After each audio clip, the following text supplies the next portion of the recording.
श्री राम जय जय राम। श्री राम जय जय राम। श्री राम जय जय राम। सच्चिदानंद भगवान की, सनातन धर्म की। मेरे गुरुदेव यद्यपि हंसना पसंद नहीं करते थे, भगवान बुद्ध भी शायद ठहाका मार के नहीं हंसे होंगे, लेकिन ये मैंने बहुत चिंतन किया है कि ये किसी बुद्ध के लिए ठीक है, ब्रह्मलीन स्वामी अखंडानंद के लिए ठीक है। ऐसे मैं गुरुदेव के समय भी गुरुदेव नाचे पे मैं नहीं नाचा, हिम्मत नहीं पड़ी, मैं बहुत शर्माता हूँ। पर गुरुदेव नाचे, देखो हंसे नहीं पर नाचे। हंसने का मतलब उनकी आवाज़ हंसने की नहीं, मुस्कराते थे। और ये भी कहते हैं लोग ठहाका मारकर हंसते हैं, लोग मुस्कराते हैं होठों से, आँखों से भी लोग मुस्कराते हैं। सबसे ऊंची प्रसन्नता है, लेकिन जिनकी प्रसन्नता सहज नहीं है उनको जरूर हंसना चाहिए। प्रसन्न हो तो कोई बात नहीं, पर उदास लोग, चिंतित लोग, दुखी लोग यदि हंसें तो उनका दुख निकल जाता है, डिप्रेशन खत्म हो जाता है। एक मैंने नेचुरोपैथी की पुस्तक पढ़ी, उसमें था कि 2 गधों के बराबर दवाइयाँ, 2 गधों का मतलब जितनी 2 गधों में लद जाएं उतनी दवाइयाँ एक तरफ और हंसना एक तरफ। यदि कोई आपको हंसाए तो फिर दवाइयों की ज़रूरत नहीं है। इसलिए आजकल हर योगाभ्यास के बाद हंसाने का कार्यक्रम रखा जाता है। इतना योग का प्रचार करने वाले हंसाते भी हैं। क्यों? वो डॉक्टर हैं। डॉक्टर खुद दवा जो नहीं खाता वो दूसरों को देता है। जरूरी नहीं है कि रामदेव खूब हंसें, यद्यपि वो हंसते हैं, पर कोई डॉक्टर दवा नहीं खाता तो कहे मरीज कहे हम भी ना खाएंगे तो मरोगे। डॉक्टर नहीं खाए अलग बात, कोई गुरु नहीं हंसता, बुद्ध नहीं हंसते, इसका मतलब हंसना नहीं चाहिए ऐसा नहीं है, उनको नहीं जरूरत है। एक बार रजनीश से किसी ने पूछा, चूंकि वो कह रहे थे पीने की छूट, कई चीज़ों की छूट देते थे। किसी ने सभा में खड़े होकर कहा कि आप पीते हो? चूंकि उनका ख्याल था कि पीने को मना करेंगे तो पियक्कड़ यहाँ आएंगे ही नहीं। जैसे बहुत साधुओं के प्रवचनों में आधुनिक पीढ़ी नहीं आती, वो सोचते क्या है कि जो हम करते हैं उसमें रोड़ा लगाएंगे, तो अपनी मनमानी करना नहीं छोड़ सकते तो आते नहीं। उनका ख्याल ये था कि यदि हम छूट देंगे तो पियक्कड़ भी आएंगे और आने के बाद आप ही धीरे धीरे छूट जाएगी। पिलाना उनका भी लक्ष्य नहीं। कई उनके अनुयायी मिलते हैं, वो भी कहते हैं, हमारे शिष्यों से पूछते हैं कि तुम्हारे गुरुजी मना करते हैं? तो हमारे चेले तो कहते हैं हाँ गुरुजी पीने को मना करते हैं। तो कहते हमारे तो नहीं मना करते। और एक हमारा चेला, जगह का नाम नहीं लूँगा, हाँ ना व्यक्ति का नाम लूँगा, हमने उन्हें चेला बनाया था, मंत्र दिया था, मना किया नहीं। तो कई लोग जब मंत्र लेते हैं उसी दिन मना कर दो तब तो मानते हैं, कहते हैं आपने तब तो मना ही नहीं किया। और वो यही कहता था हमारे गुरुजी ने हमें पीने को मना ही नहीं किया। तो हमने तो और कुछ कहा नहीं, क्योंकि हमने नहीं कहा था, दीक्षा के समय भूल गए थे। ज़्यादातर हम दीक्षा में किसी को कहते ही नहीं कि आप पीना छोड़ दो, क्योंकि हम पहले से मानते हैं कि ये दीक्षा लेने आया है तो पीने वाला थोड़ी होगा। अब तरने के लिए आया है और पीना हम छुड़ावें, हमें तो लगता है पीना छोड़कर दीक्षा लेने आया है। खैर, तो उसने कहा कि स्वामी जी ने हमें मना नहीं किया। तो हमने और कुछ तो कहा नहीं भैया, हमने कहा ये बता दो, पीने के लिए हमने कहा है, चलो मना नहीं किया, पर पीने के लिए कहा है क्या? कहना पीने को तो नहीं कहा, तो फिर मना ही से पी रहे हो ना, हमारी आज्ञा से तो नहीं पी रहे। फिर दूसरी बात हमने कही कि अच्छा ये बताओ, मैं पीने वालों को अच्छा मानता हूँ कि ना पीने वालों को? तो कहने लगे ना पीने वालों को। तो अब देखो, जो मुझे अच्छा लगे वो करोगे कि जो मुझे नहीं पसंद वो करोगे? तो ये बहुत सारा विषय है। तो हम ये चाहते हैं कि प्रसन्नता चाहिए, और प्रसन्नता, देखो दो बातें ध्यान रखो, तमोगुण के कम करने के लिए रजोगुण बढ़ाना चाहिए, और रजोगुण को खत्म करने के लिए सत्वगुण लाना चाहिए, और सत्वगुण में भी फंसना नहीं चाहिए।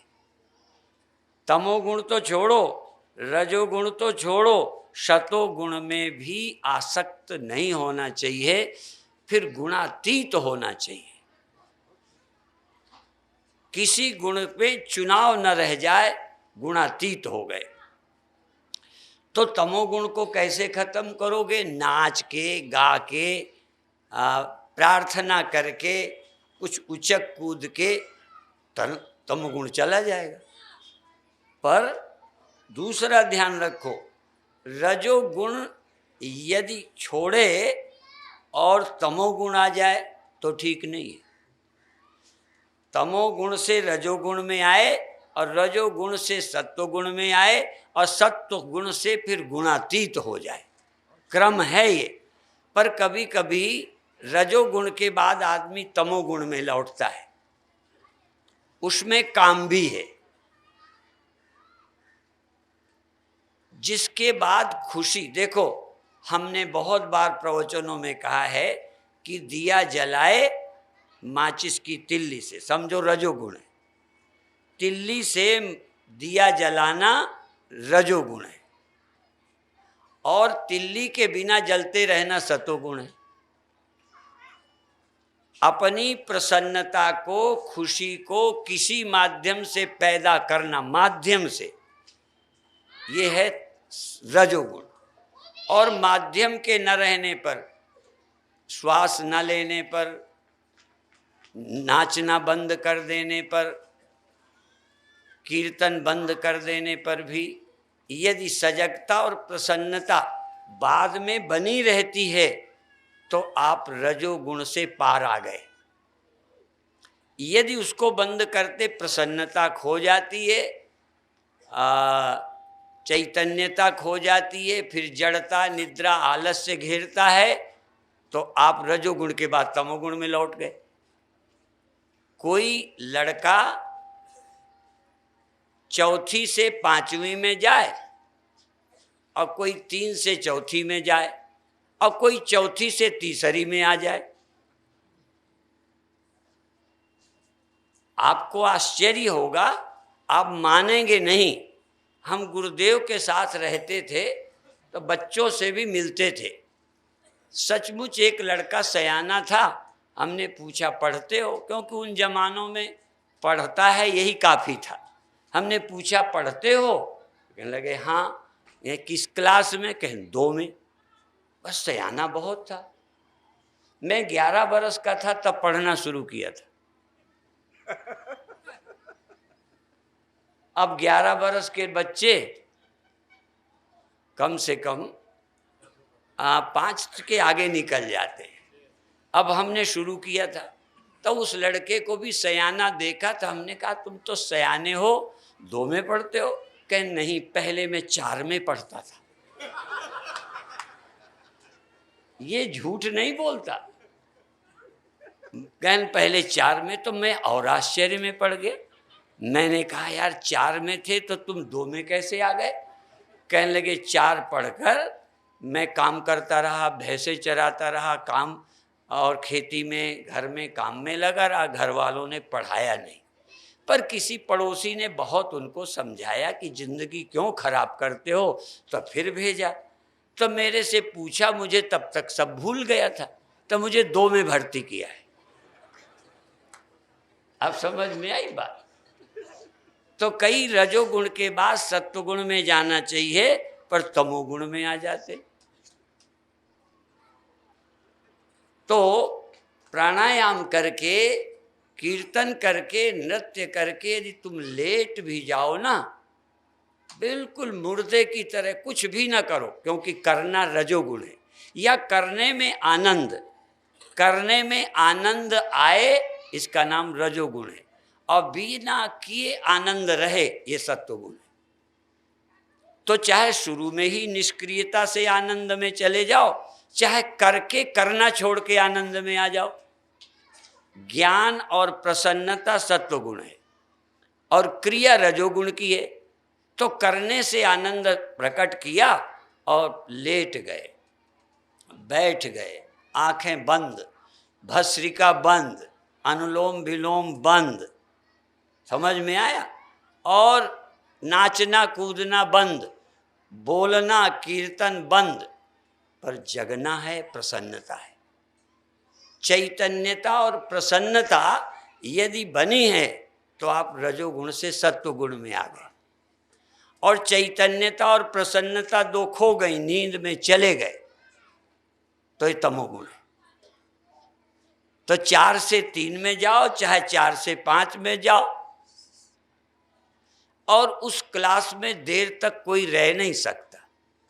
क्लास तो बदलनी पड़ेगी। कोई चाहे भी कि मैं रजोगुणी बना ही रहूं, नाचता ही रहूं, नाचता ही रहूं, नाचता ही रहूं, नहीं कर सकता।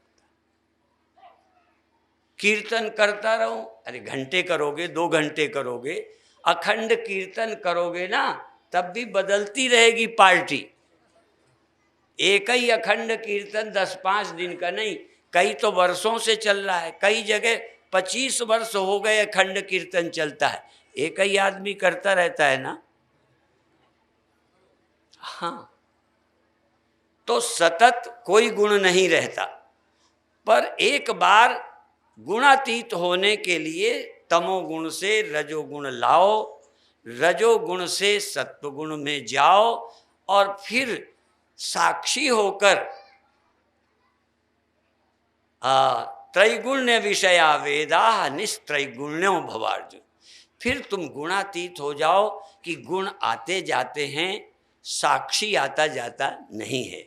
चैतन्य दृष्टा आत्मा तमोगुण रजोगुण सत्वगुण का आश्रय है, साक्षी है। गुण इसके अंत में रहते हैं, वो गुणातीत है। परमात्मा निर्गुणम गुण भोक्तृच, परमात्मा निर्गुण भी हैं, अगुण के भोक्ता भी हैं। हम भी जागृत में भी भोगते हैं, स्वप्न में भी भोगते हैं, सुषुप्ति में भोगते हैं।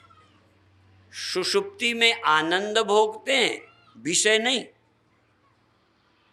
गहरी नींद में कोई स्त्री, धन, पद, मान, शरीर, किसी का आनंद नहीं लेता, किसी चीज का आनंद नहीं है। या तो नाम बताओ तुम।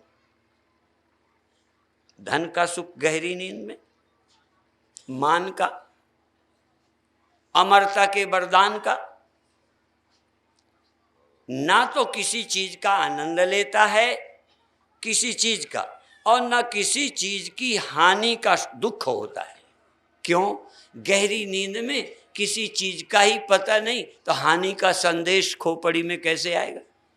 ये मिट जाएगा, लड़का मर जाएगा, मैं बूढ़ा हो जाऊंगा, डॉक्टरों ने जवाब दिया है, निर्धन होने का डर गहरी नींद में नहीं रहता। इसलिए सुषुप्ति में केवल आनंद का भोक्ता है, पदार्थों का भोक्ता नहीं है, पर फिर भी अज्ञानी है। अज्ञान के कारण, जगत का अज्ञान है, जगत से संबंध नहीं है, सोया है, इसलिए सुख का अनुभव करता है। जागृत और स्वप्न में किसी चीज के पाने का सुख, खोने का डर, खोने में शोक, ये बना रहता है। कोई ऐसा नहीं है जो जरा भी किसी नुकसान का ख्याल ना आए। धनी आदमी भी निर्धन होने को डरता रहता है। पद में बैठा है पर अगले चुनाव का ख्याल आता रहता है। सत्ता में बैठे डरता रहता है और पूरा जुगाड़ बिठाता है कि हटना ना पड़े, पर कहीं नहीं टिक सकते। इसलिए रजोगुणी आदमी किसी न किसी पदार्थ के अधीन है और सत्वगुणी आदमी किसी पदार्थ के नहीं लेकिन गुण के अधीन है। वहाँ सत्वात् सुखम संजयति, सत्वम सुखम, सत्व सुख में जोड़ देता, सुख में जोड़े। कोई चीज़ नहीं है पर मैं प्रसन्न हूँ, पर फिर भी ये प्रसन्नता चाहे पदार्थ की नहीं है, सत्व गुण की है, किसी वस्तु की नहीं है।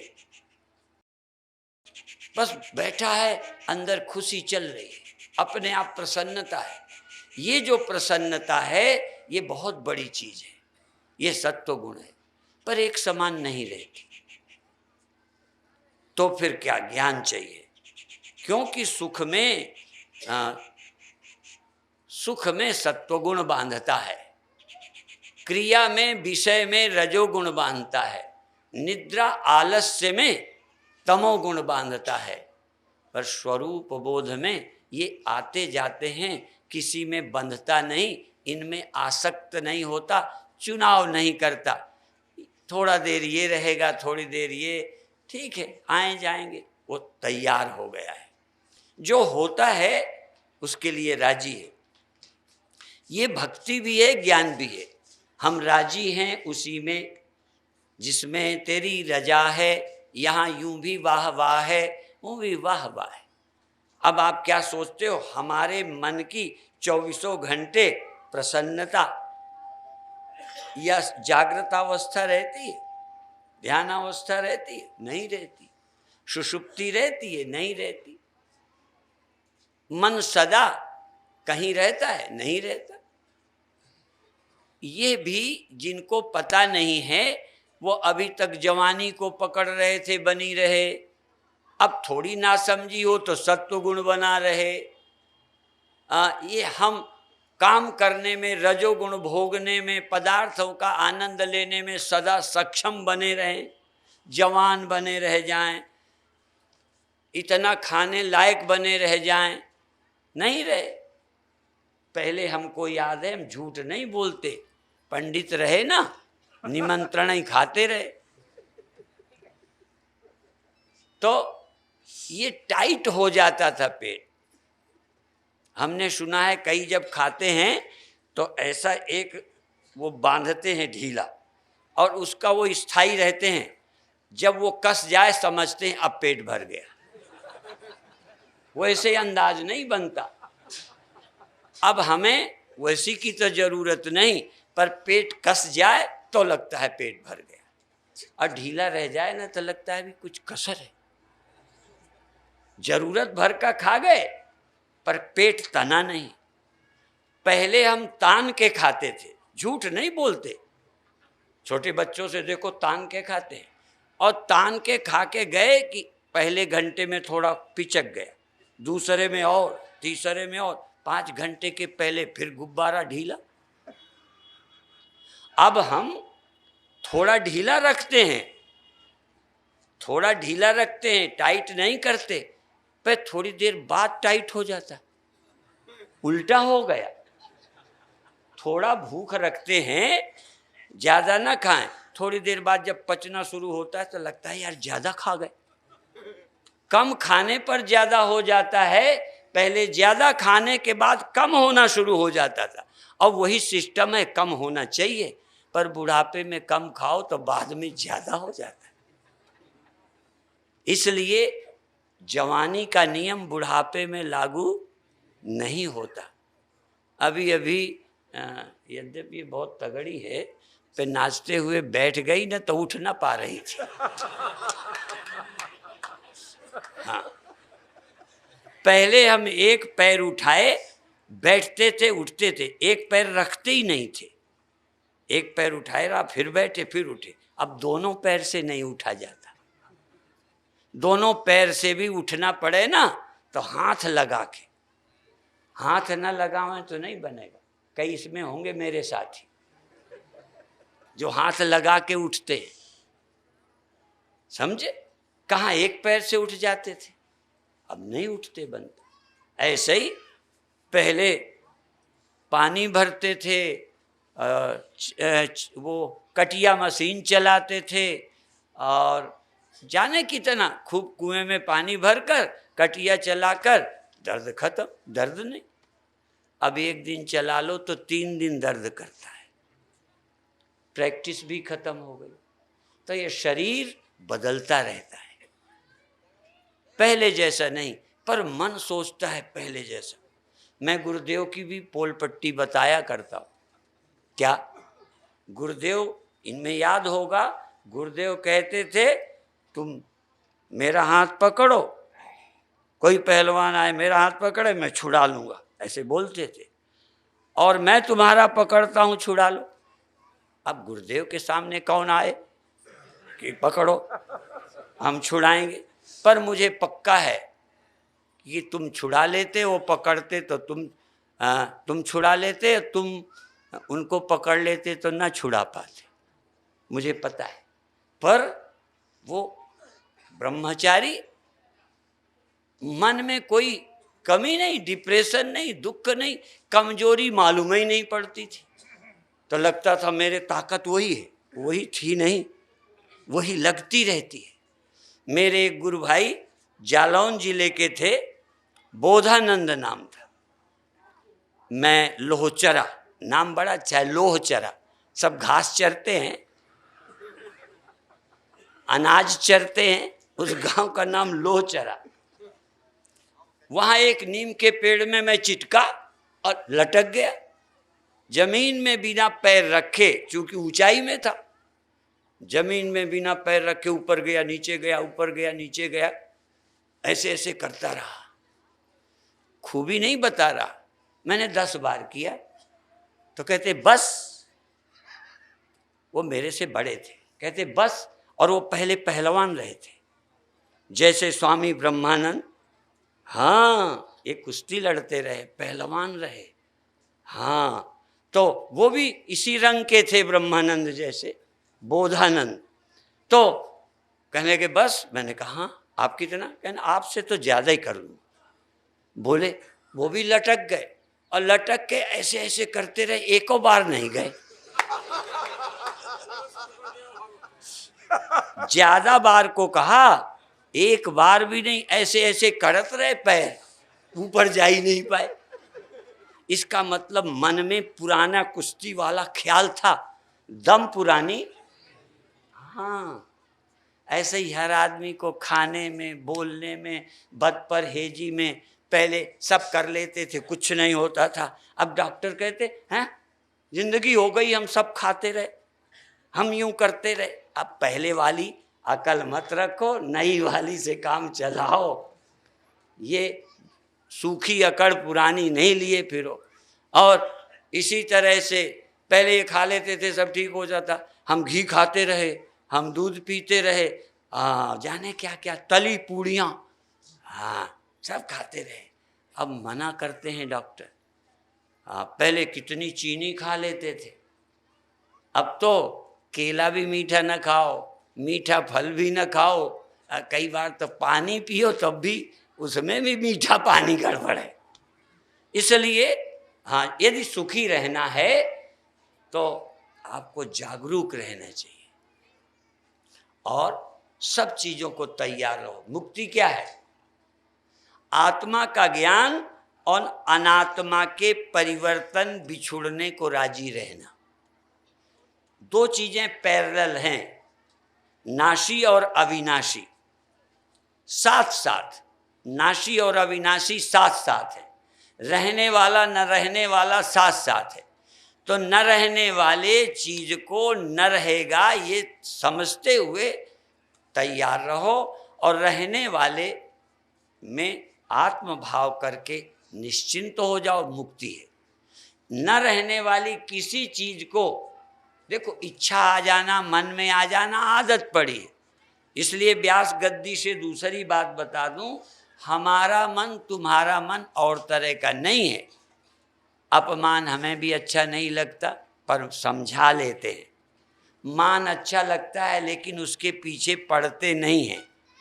आप कुछ देते हैं तो अच्छा लगता है पर उसके लिए लूटने का ख्याल नहीं है, ठीक है। इसी तरह से काम, क्रोध, लोभ, मोह सब है, सब है, लेकिन कंट्रोल में है, मर्यादा में है, सीमा में है। समझ में आए? हाँ, जैसे शरीर में थोड़ा गर्मी है, यदि इसको भी कोई कहे टेम्परेचर है तो कहा मर जाए क्या? इतना टेम्परेचर ना हो तो मर ना जाएंगे, इससे ज्यादा हो तो बुखार है, इतना तो स्वास्थ्य है। हम पागल तो नहीं हैं। मेरे गुरुदेव कहते थे ज्ञानी पत्थर नहीं है जो कुछ पता ही न चले। कुछ लोग समझते हैं पता ही न चले, ज्ञानी को खट्टे मीठे का पता नहीं चलता, ठंडी गर्मी का पता नहीं चलता। इसलिए खट्टे मीठे का पता चलता है, पर यदि नुकसान करेगा तो खट्टा नहीं खाता, नुकसान करेगा तो मीठा नहीं खाता। बस यदि धूप का, छाया का, ठंडी का पता है, पर यदि नेचुरोपैथी वाले कहें कि धूप में कम्बल ओढ़कर लेट जाओ, पसीना आने से ठीक हो जाओगे, तो धूप में लेट जाएगा, पसीना आ जाएगा, ठीक हो जाएगा। इतनी गर्मी बर्दाश्त करने को तैयार है।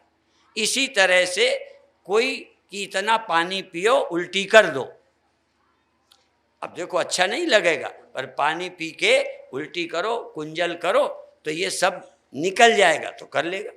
अभिप्राय है इसी तरह कड़वी दवा पसंद नहीं है, जबान वही है तो खा लेगा।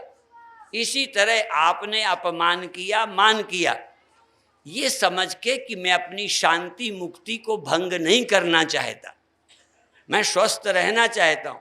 जैसे तन से स्वस्थ रहने के लिए न पसंद होने पर भी करते हो, ऐसे ही अपमान पसंद नहीं है, मान पसंद है, पर पसंद वाला ना मिले तो भी अपनी शांति नष्ट नहीं करना कि हाँ मानता क्यों नहीं, मैं साधु हूँ, शांति भंग नहीं करना। और गड़बड़ बोला है, अच्छा नहीं लगता, फिर भी मैं मन से अशांत क्यों रहूं, विवेक द्वारा उसे त्याग देना, परवाह न करना। जैसे तन का स्वास्थ्य ऐसे मन का। आजकल मन में कोई स्वस्थ रहने को सोचते ही नहीं, तन से स्वस्थ रहने की सोच भी लेता है और तन से धनी होने के लिए भी सोच लेता है, पर मन में धनी होना, मन का धनी क्या है? जिसके जीवन में शांति है, प्रसन्नता है, वो धनी है। जो अंदर से दुखी है, अतृप्त है, वो निर्धन है। क्या धन है? धन का अंबार लगा है पे अंदर डिप्रेशन है। क्या वही धन है? क्या यही स्वास्थ्य है? मन का कोई स्वास्थ्य नहीं कहलाता। मन से स्वस्थ होता है वो संत है। जो मन से प्रसन्न है, शांत है, स्वस्थ है, ईर्षालु नहीं है। ईर्षा आई गई। जुखाम आ जाए देखो तो क्या करोगे? बना रहने दो कि ठीक करोगे? बुखार आ जाए, जुखाम आ जाए, खांसी आ जाए, ठीक कर लो। ऐसे ही मन में कोई चीज आई जो तुम्हें दुखी करती है, हटाओ। और उसके लिए कोई बाहरी इलाज नहीं, अपने आप अपने मन से ईर्षा द्वेष हटा दो, मान अपमान का ख्याल हटा दो, लाभ हानि का ख्याल हटा दो। कैसे हटा दें? तुम आत्मा हो इस ख्याल से ख्याल को काट दो। देखो एक से एक को काटो। तुम कौन हो? मैं चैतन्य हूं, जिसमें लाभ हानि नहीं, ये मन का ख्याल है। इससे इस मन से परे होकर विवेक पूर्वक मन के धर्म को अपने ऊपर न लाद कर तुम चैतन्य हो, आनंद हो, सत्य हो और विभु हो, अनंत हो। इस ख्याल द्वारा उस ख्याल को काट दो। जैसे स्वप्न का ख्याल स्वप्न का जागने से कट जाता है। ये तो जानते हो ना, स्वप्न का सुख हो चाहे दुख, स्वप्न का सुख हो दुख हो, दोनों जागते कट जाते। तो जागृत का भी मन का सुख हो या दुख, लाभ हो या हानि, मान हो या अपमान, दोनों एक ही से कटते हैं। काटने के दो रास्ते नहीं है। तुम सोचते हो सुख दुख को काटें, सुख को नहीं। कोई जागे और स्वप्न का सुख बना रह जाए, और जागे स्वप्न का दुख रह जाए। जागने का मतलब, इसलिए जागे स्वप्ने होए भिखारी नृप, रंक नाक पति होए, जागे हानि न लाभ। जागे से लाभ ही लाभ। क्या बोला? जागने से लाभ होगा, हानि नहीं। जागने से हानि लाभ नहीं होगा, हानि होगी नहीं।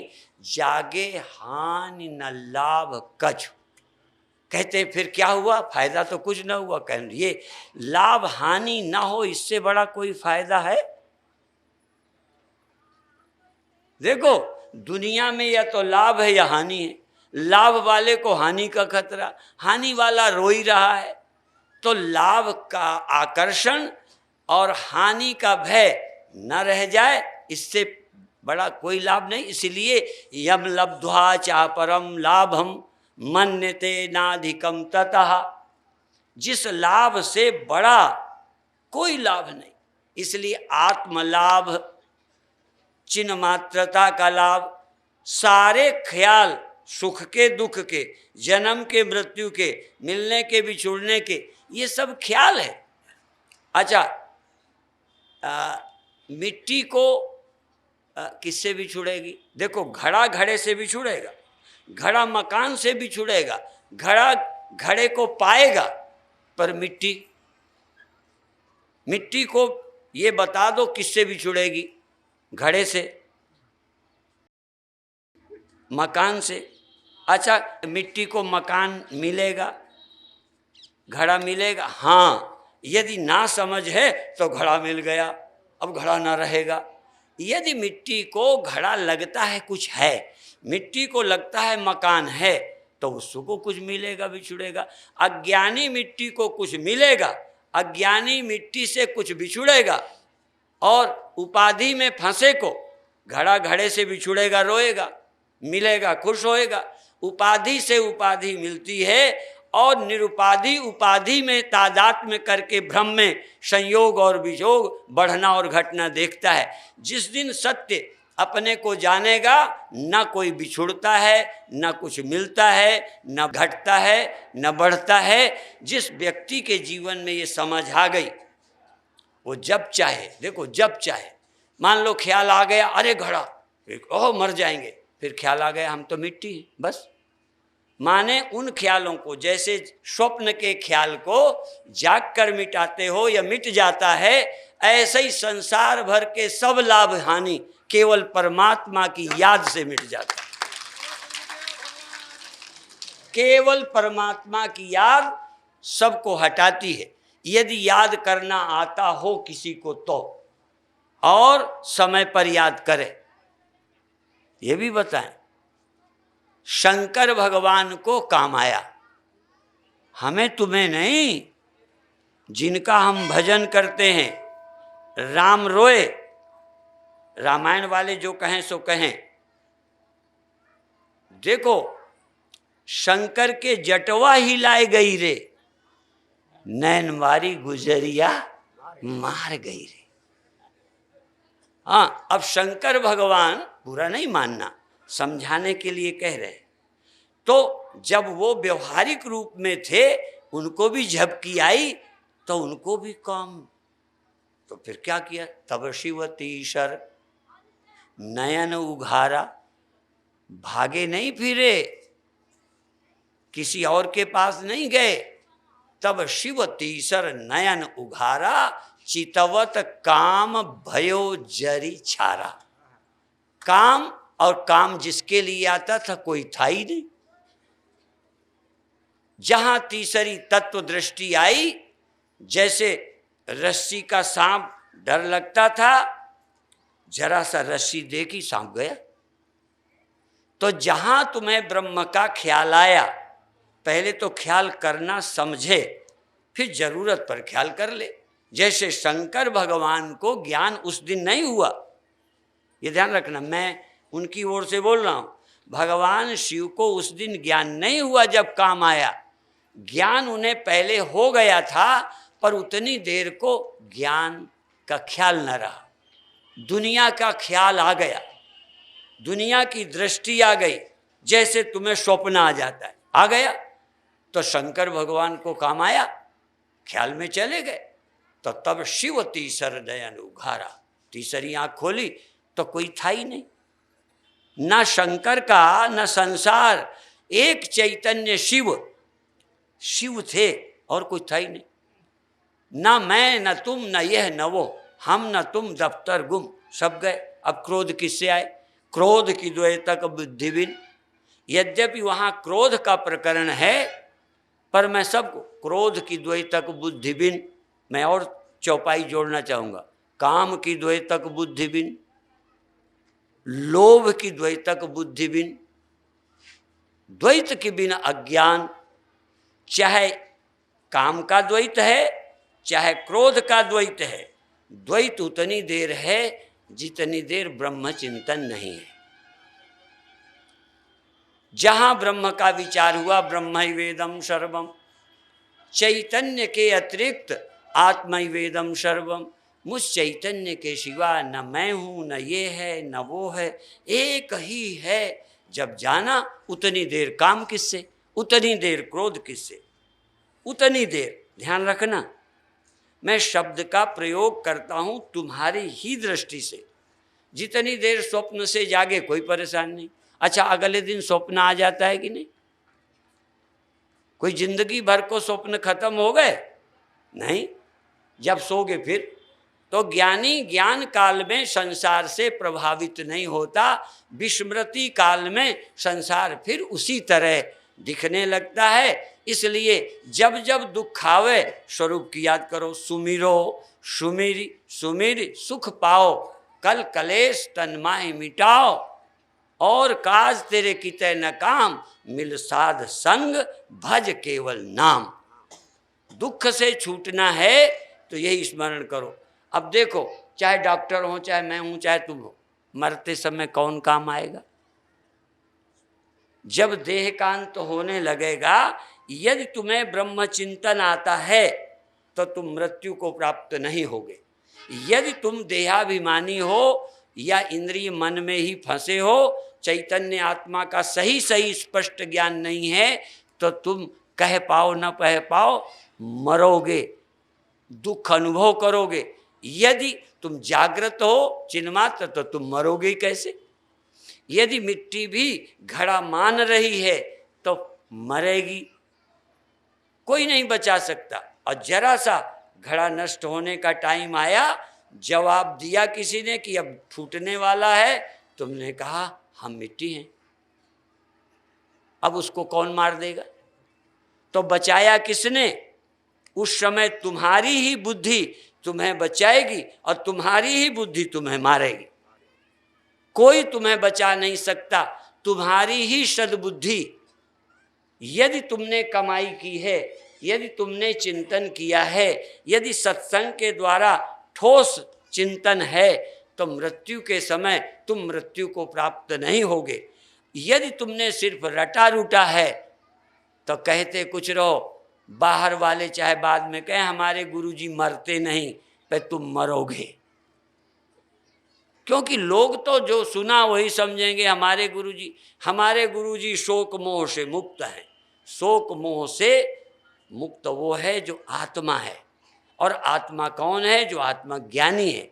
जो आत्मज्ञानी नहीं है वो आत्मा है ही नहीं। आत्मा, इसीलिए आत्मवान कौन होता है? यही तो गीता कहती, आत्मवान हो जा। तू आत्मवान हो, ब्रह्म ज्ञानी हो, तू शरीराभिमानी है, इंद्रियों में अहम भाव है, आत्मा में मैंपन नहीं है।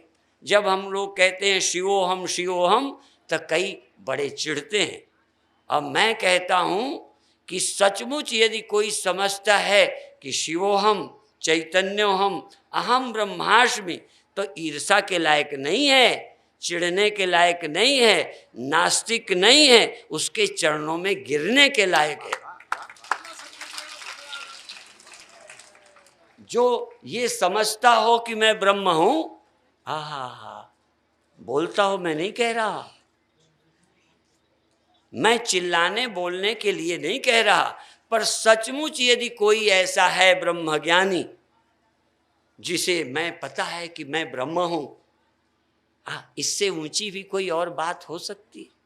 इससे बड़ा कोई आस्तिक हो सकता है? इसके ऊंची कोई अवस्था हो सकती है? पर इस बुंदेलखंड में वो तो लोग स्वामी जी से लड़ते नहीं थे। हाँ, चूंकि इनका तप था, त्याग था, निंदा के लिए कोई गुंजाइश नहीं थी। हाँ, इतना तप में बाल ब्रह्मचारी, हाँ, इतने साधु, तो लोग हाथ जोड़ते थे, पर कहते थे ये शिवोहम शिवोहम क्या होता है, ये तो किसी को मानते ही नहीं। असल में ज्ञानी किसी का अपमान नहीं करता, वो ज्ञानी की समझ में एक सत्य है, ब्रह्म के अतिरिक्त तो कोई सत्य वस्तु नहीं, सब प्रतीति है। इसलिए वो सुखी थे, संतुष्ट थे। यही ये बोलते ही नहीं, बल्कि वो समझते थे और चाहते थे कि हमारे संपर्क में आने वाले लोग समझें और सुखी हो जाएं। हमारा कोई मत थोड़ा है कि हम और किसी का खंडन करते हैं ना। स्वप्न में कोई अच्छा स्वप्न देखे अच्छी बात है, स्वप्न में बुरा स्वप्न देखे अच्छा नहीं है।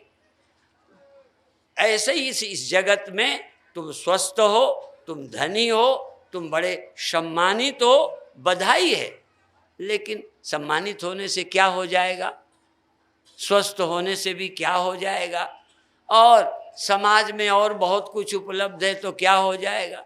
मौत का दिन सबको बराबर कर देता है। इसलिए हमारे गुरुदेव, क्या सब लोग उसको शमशान बोलते हैं, जहाँ गरीब और अमीर, जहाँ सपा बसपा भाजपा राजनीति में कुछ कर लें, चाहे इनको जोड़ें उनको तोड़ें, हैं करें वो करें, जो करना कर लो, पर और इस नशे में वो दिन याद नहीं आता। ये थोड़ी कि उनको, तुमको भी, तुम सफल हो तो याद ही नहीं आता मरने का दिन।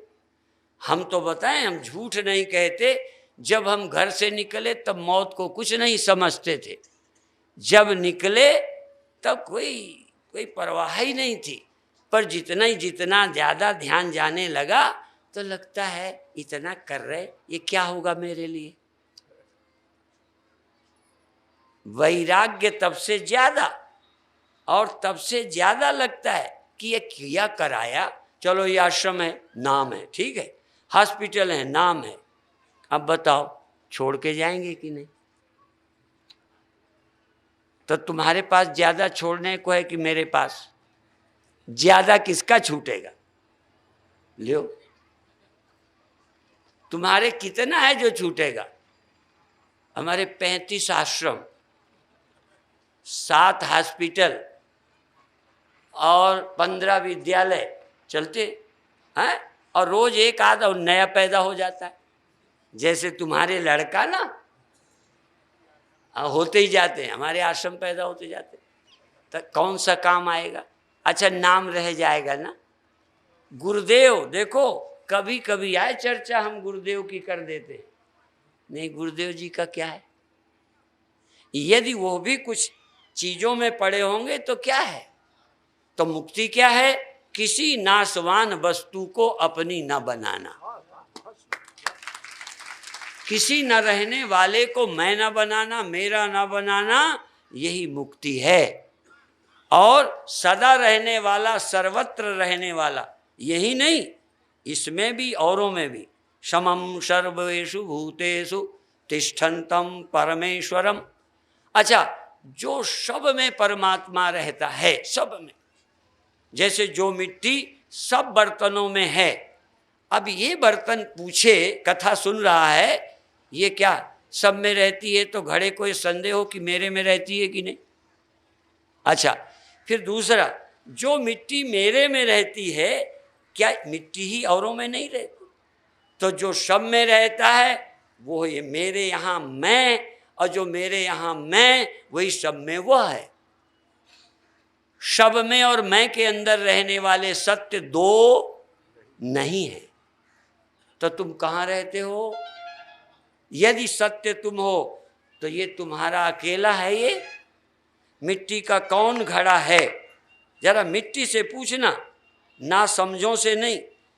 यदि मिट्टी के पास समझ हो, या घड़े में रहने वाली मिट्टी यदि अपने को मिट्टी समझ गई हो, उस मिट्टी से पूछो जो घड़े में रहती है कि तू कहाँ है, तू कितनी है? तो कहेगी मैं इतनी हूँ सारी मिट्टी में। और मेरे से अलावा कौन है? कहेगी कोई नहीं। तो ब्रह्म ज्ञानी से भिन्न जगत नहीं है, ब्रह्म ज्ञानी से भिन्न परमात्मा नहीं है, परमात्मा से भिन्न ब्रह्म ज्ञानी नहीं है। ऐसी जिसके अंदर चिंतना है, सोच है, वो जीवन धन्य कर लेता है। तो जो समझ गए हैं बहुत अच्छा, नहीं समझे तो समझने में मेहनत करो। हम आज भी और कुछ नहीं करते, निठल्ले हैं। जो तुम्हें करता दिखते हैं ना, फिर बता दूं, आश्रम बन जाए। अभी परसों गौशाला का शिलान्यास करने जा रहे हैं। ये जो तुम्हें स्कूल हैं, आश्रम है, ये बने हैं, ये जो बने दिखते हैं ना, इसमें हमने जी जान नहीं लगाई। ध्यान रखना, इसके लिए निकले भी नहीं थे। मैं इनको बार बार कहता हूं कि जब हमने ज्वार बोई थी तो अपने लिए ज्वार और चारा याद रखो। हम कथा करते हैं कल्याण के, आत्मा के लिए, और सुनते भी हैं, सुनाते भी हैं आत्मा के लिए। आत्मा ही हमारे जीवन का सार है, ज्ञान है, तृप्ति है। अब कथा करने में रुपया मिल जाता है, समझ में आया?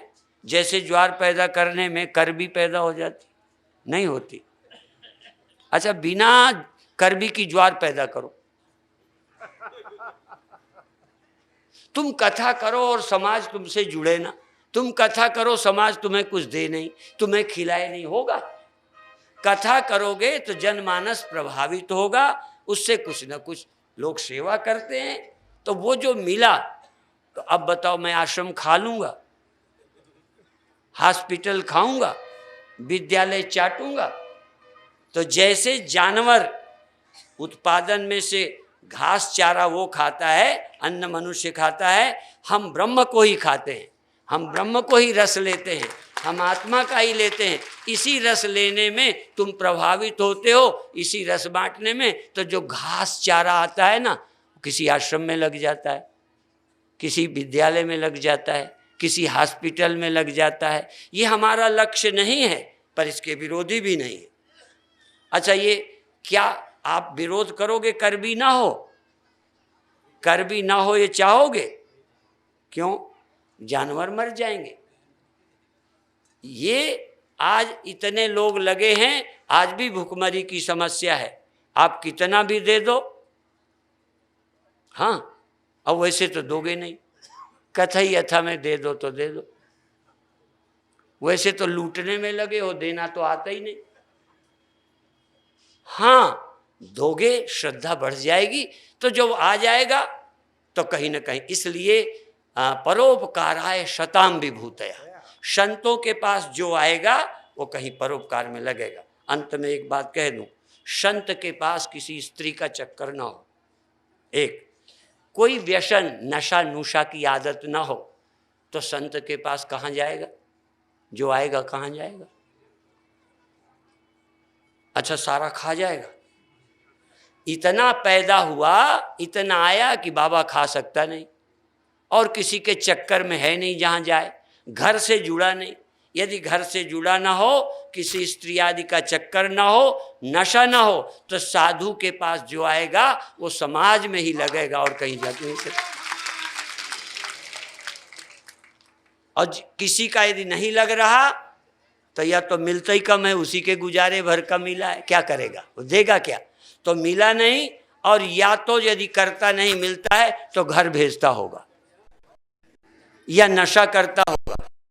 हाँ, किस होगा फिर कितना आ जाए उसका अंत नहीं है। नेताओं को पूरा पढ़ना है, साधु को पूरा पढ़ना है, न को जो चक्कर में आ गए लड़कों को तुम क्या दे जाते हो, बता दो मुझे।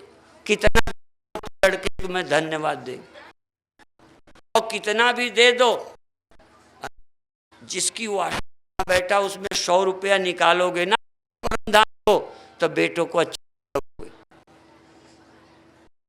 जिसको तुमने सब दिया है वो भी जब देने लगो कहे पिता तो बड़े सीधे हो, तो तुम कहाँ ले।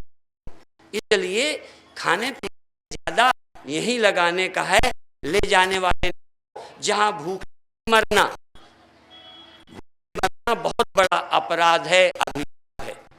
निर्धन नहीं रहना, कपड़े के बिना नहीं रहना हम कहते हैं, पर ज्यादा भी करोगे क्या? ज्यादा की भूख ना हो, जरूरत की कमी ना हो, में संतुष्ट हो तो मुक्त हो। चर्चा फिर कभी करेंगे।